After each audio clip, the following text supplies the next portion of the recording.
Saudara yang terkasih, hidup oleh Roh maksudnya adalah hidup di dalam Tuhan.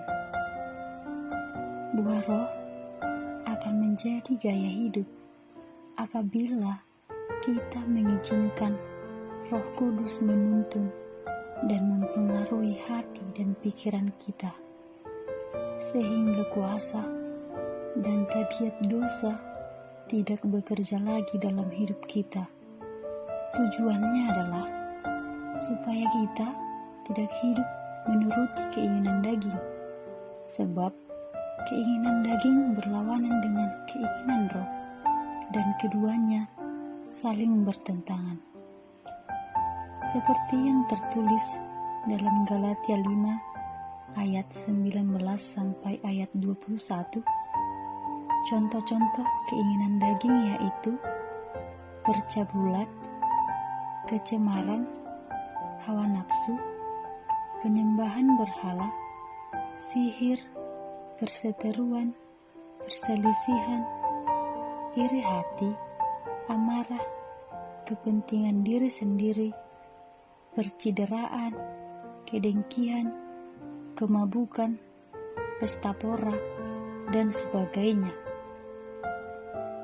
Sedangkan dalam Galatia 5 ayat 22 sampai ayat 23, inilah 9 buah roh dan maknanya, yaitu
terkasih, manusia hanya bisa dihidupkan oleh Roh Kudus.